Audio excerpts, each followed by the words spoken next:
The Principal Secretary in the Ministry of Health, that is for Public Health and Professional Standards. This is Mary Muthoni. Good evening and thank you for joining us today. Good evening. Right. Well. Thank you. Let's just buckle down to business right away so that we can just get to have a lot of time discussing pertinent issues that are very, very critical. Absolutely. Yes, so let's just begin, first of all, just getting the lay of the land. If you were, and you will care to tell us how also the public hospitals, if you're to give them a red card, right, on a scale of 1 to 10, what will that be? Wow, you've started with actually from the top. I thought we will do bottom up.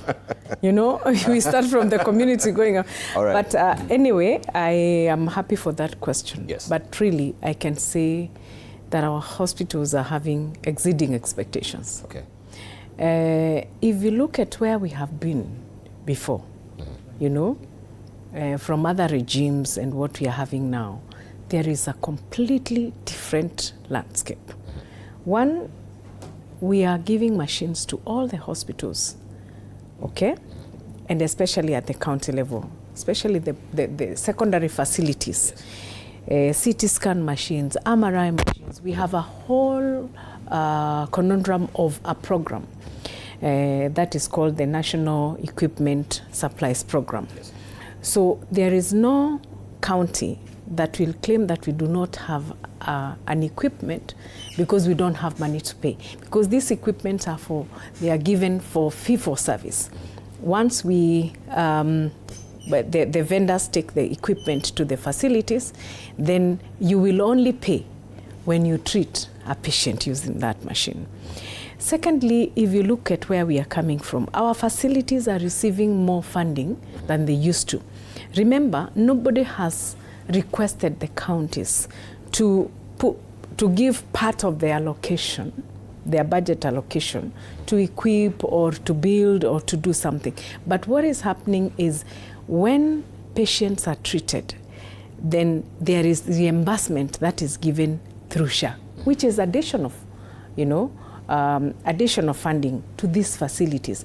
And these days, according to the Act and the law, it states that we do not have to take the money of wananchi through other channels. The money goes directly to the facilities. So our facilities are actually performing better. You'll find a facility in Elgeyo Marakwet, a facility in Meru Isiolo, receiving as much money as 2 million shillings, whereas before they would have maybe 200,000 to just operate that facility. Get to human resources for health.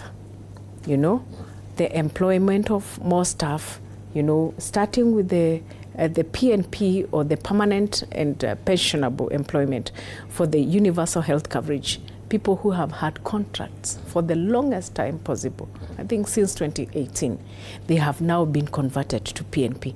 So really, these are just the engines that drive the facilities in terms of service delivery and also in terms of ensuring that the public are receiving the highest level of services that the government has offered. And why are we not talking about Social Health Authority? The 3 funds that we have had, that we've brought together. Initially, we used to have just NHIF. NHIF was just one fund, which could cater for everything. Maybe the kind of money that SHA has paid out to the facilities, NHIF would have taken probably 6-7 years for them to get to that rate. So again, the reimbursement of that funding through the SHA funds, and also the comfortability of having level 2, level 3, and level 4 outpatient being free for the members of public gives comfort to people. If you go to our public facilities today, they are actually the ones that are serving the people, because people have built in a bit more trust than it used to be there before. Then we have the SHIF, which takes care of the secondary facilities, and of course the ECCIF, the Emergency, Chronic and Critical Illness Fund, which now takes in or checks in when you have an emergency, when you have chronic illness, or when you have any critical illness. All right. Right, looks like it sounds a very good salutary effort from the government, but also Kenyans, I know what is really hanging on the rafters of their minds this evening is the question also, as you're talking about funding, because there has been splashes about the 1.2 billion shillings that is being paid for a farm that is known as a FinSprint that we need clarity on as well. And we have Senator Okiya Omtatah going to the courts to challenge these particular payments, saying that 2% deduction applied to payments made by SHAs to hospitals under the government's mental health insurance. It's a bit shrouded in a fog of mystery that maybe you can clear for us this evening. You know, really, Dibal, I see a lot of headlines about the healthcare sector every other day, which sometimes is very unfortunate because government works in very scheduled, steps, including audit that is done by the Office of the Auditor General. Sometimes, well, these stories come, but I think it is also very good to be very keen what is true and what is not true. These are allegations, okay? We will have to go through phases of investigation so that we can ascertain for sure that these monies have been taken away or they have been paid without due processes, other than just alleging in a blanket, blanket way, which can be damaging, and also in one way or another, if it is politicizing healthcare, I would really plead with whichever channel. It is good that we keep politics away from the health sector so that we are able to also give the wananchi indeed what they deserve.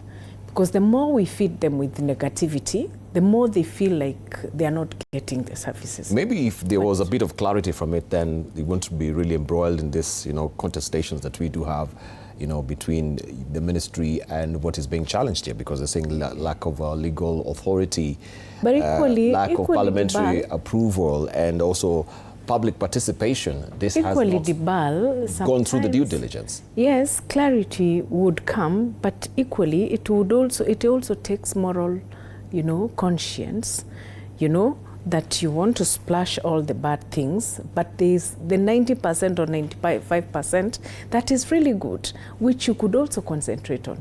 The more you shout about that one thing you feel is wrong, I would also suggest that when things are right, please shout about them.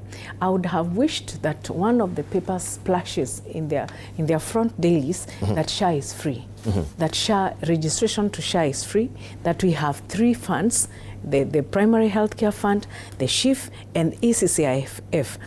I would really wish that one day that people that the same dailies they would also splash and say, hey, look here, that in NHIF we only used to have 20% of the population that would benefit, but right now we want 55 million people, all Kenyans benefiting, whether you come from low end or the high end.